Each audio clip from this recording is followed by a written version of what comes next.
Hello, everyone. Thank you very much for watching today. Today is Thursday, the 16th of September. And 1 second, just checking. Make sure I am going live on Facebook right now. And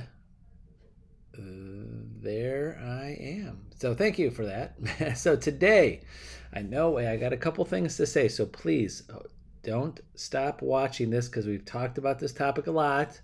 It's always the number one topic for new agents, experienced agents, anybody that wants to reach their next level. But I promise I'm going to give you some gold nuggets here. And this is all about, or just a small 10-15 minutes about the sphere, your sphere of influence. So first I want to say is you need, any agent watching this, you need a coach. You need someone to brainstorm about your sphere of influence often. So any Century 21 Homestar agents watching this, if you want to get on a weekly call, I have dozens of agents that coach every week. We get on a weekly call individually, and this is the number one topic.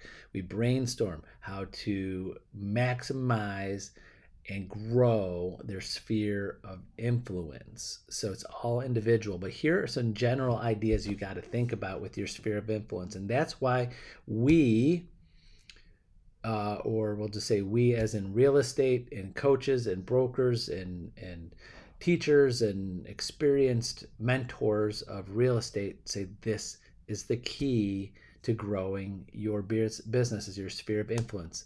Not buying leads off of Zillow, not buying leads off of Realtor.com. But what happens though, for the agents that do have success with buying leads from Zillow and Realtor.com, what happens, or long-term success, what happens is when they get those very small percentage of those leads that they get from those online search sources, they turn those leads into their sphere of influence. So you can do the same thing without spending money, just time. So some things to think about here. Your sphere of influence is not just your friends and relatives. It's anybody. You start with anybody that knows you, trusts you, knows you're in real estate, and knows that and feels that you're going to look out for their best interest, and knows that you're going to help them with any real estate they need. But there's different levels to those people. And also, especially the new agents when they get into the business, is you have to start somewhere, but you have to grow that sphere of influence. You can't, because new agents, the number one thing that they say to me, or not wrong thing to say to me, but the thing that I have to remind them is like, I called everybody in my sphere. Impossible. That means you're not growing your sphere. You have to meet new people and introduce yourself, get people to know you and trust you and like you and know that you're in real estate. So there's different levels to those people. I like to call them, and you may have heard this before, ABC. There's different levels. There's A people, there's B people, C people. I like to say, yeah, you may have heard the term always be closing. I say always be contacting, always be calling, because you can't get always be closing. You can't get to the always be closing until you start with the always be calling, always be contacting. So those ABC people, A people are people that you're close people, not always your family. The close people that you know without even asking them. They're out there. They're your salespeople. They're passing out your cards for you. They are referring you to other people. They're an A person if they're referring you to other people. So this could be a past client of yours. It could be someone that just bought a house with you a month ago, and then they're like, they already referred me to their friends, their neighbors. That's an A person if they didn't have to ask for it. That's an A person. So you got to make sure you organize that and have that in the category of contacting them more often. 2, there's B people. I'm going to go back and touch on these a little bit. The B people are people, you know that they'll refer you to other people, but you have to remind them a little bit more. You got to remind them of like, hey, remember to remind me or when you talk to people, if you hear of anybody buying or selling a house, or you ask someone.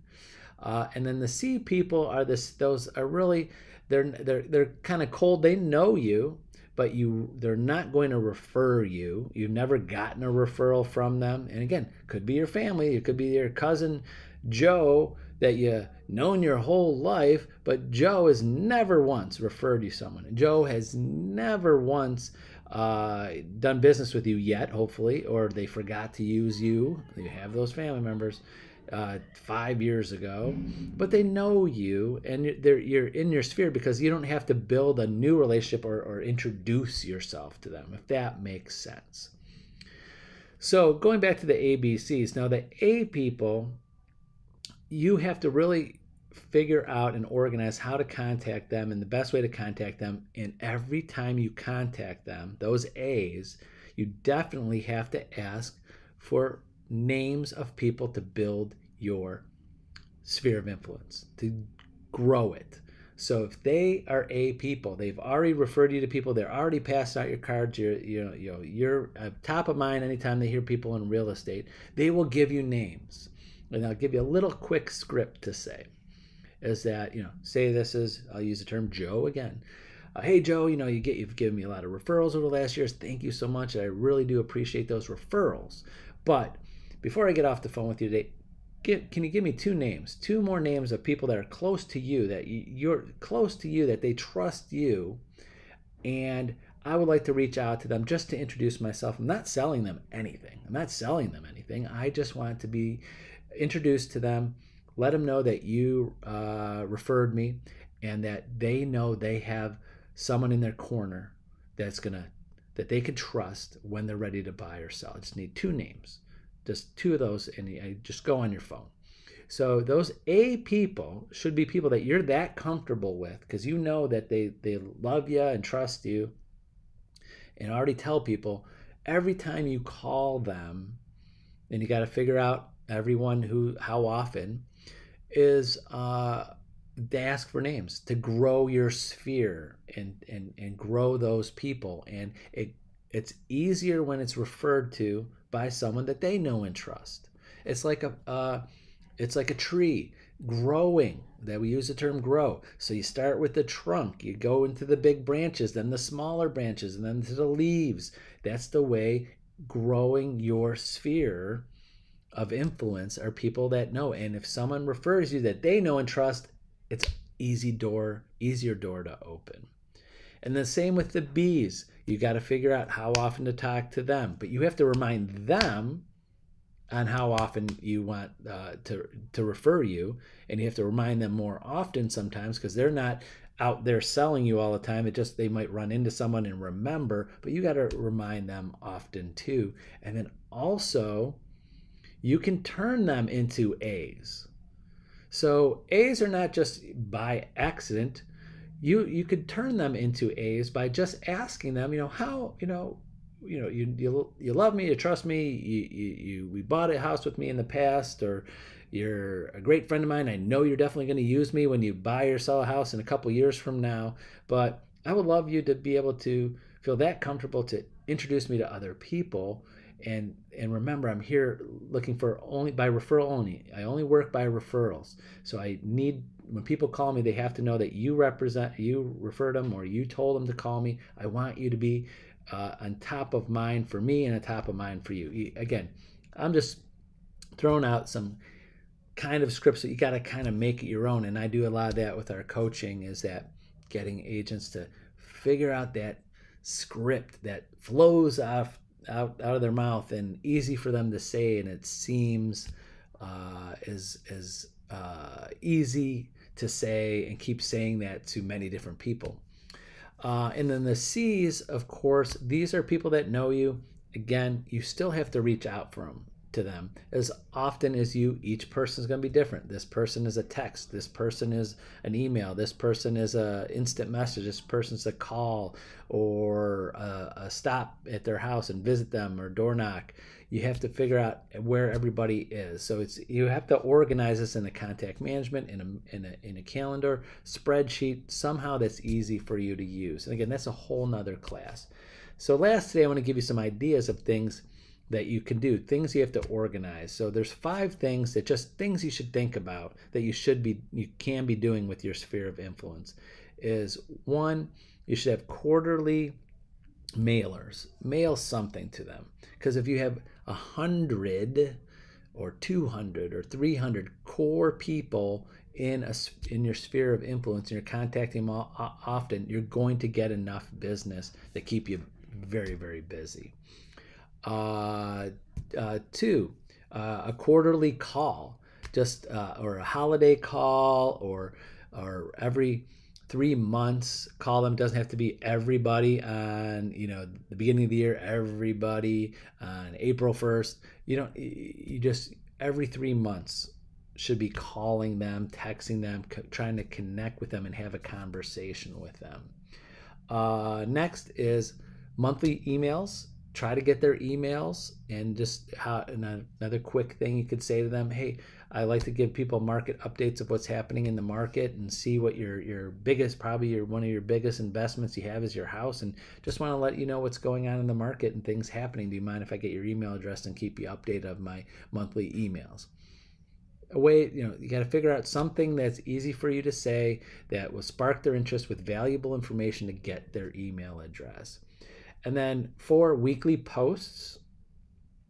If hopefully majority of your sphere is in your social media, is it in your Facebook or Instagram or TikTok or whatever you're doing, but I suggest to stick with one and be a master of one instead of try to do a bunch of different things. And like weekly posts of what's happening in real estate, something of value, showing them and reminding them that you're in the business. And 5 is optional, but not really going on much now here in the COVID, but having a client appreciation party event. Remember, I tell agents, no matter if you have 5 sales, you got to start somewhere. 10 sales. Now, you made money. You've got commission checks. Save some of that for a client appreciation party. You could really get some great agents and teams have it down to a science where they know after years and years of doing client appreciation parties that they know exactly how much it is per person for the food, the space, the event. Then every time they have a commission check, just throwing out a number, it's going to cost me $100 a person for client appreciation, or $50 a person, $25 a person. I got to save that each transaction. And then you kind of know, agents have been doing this for years. They know that this percentage of people show up at events and know how. We haven't had an event in the last year and a half as a company, but I know my percentage of doing this for 23 years, a percentage of how many agents come, a percentage of how many say they're going to come and really show up.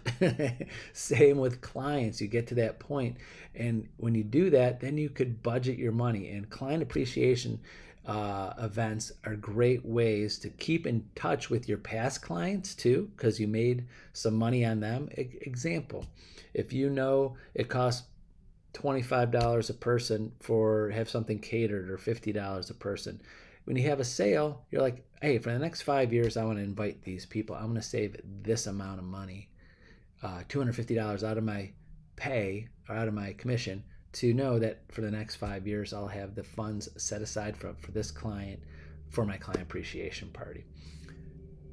Easy ways to budget your money. So those client appreciation parties do work. People come, there's a way to stay in touch, and the invitation and the thought that reminds them of that is worth its weight in gold, even if they don't show, because a lot of people just don't make it to events. So those are 5 things to think about doing consistently on that. And then last, when you're making your calls and you're connecting with your sphere of influence, you got to think of things, something of value, of information to give them. And the number one thing people want to know, how is the market? How is the market? So you always have to have that information ready for you. So I suggest that agents make those calls while you're on the MLS, on your computer. You're right there on the MLS. You could pull up, you see where the people live, what they bought their house for last. pull up the neighborhood, put up the sales. Well, hey, there's 5 houses for sale. There's this much. This is the average sale price. This is the average market time, and this is what's going on in average per square foot price. You have the database of information right in front of you. So if you get in a conversation with people, you have it. That's what people want to talk about. You're the real estate advisor, just like a financial advisor.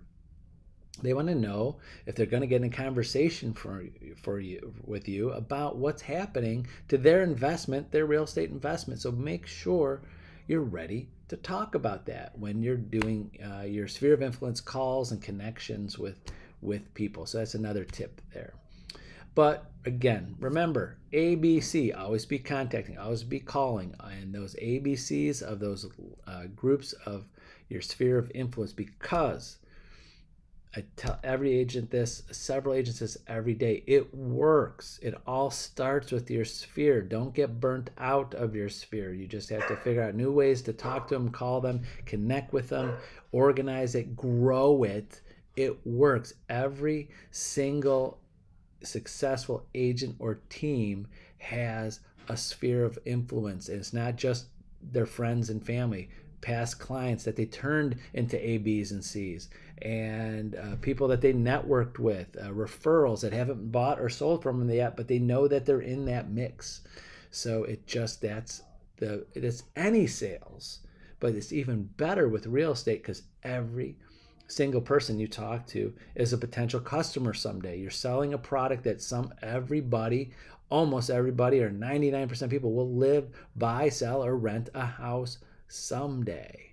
So everybody you run into is a potential client just when. So that's the best sales in the world to be in, to sell that kind of product that everybody is going to need or change or a couple times a year or a couple times a lifetime, and you get paid well when they do. You're not just making $50, $100 and selling a product that you have to sell 1 million of them every year to make a living. It adds up and it works. So that's it for today. Thank you very much. I know it went a little longer than I expected, just like usual. So remember, use me as a resource. Call, text, email me anytime. Century 21 Homestar agents. Happy to grow my coaching list weekly. So if you want to get on weekly calls, I'm happy to do it and love to do it.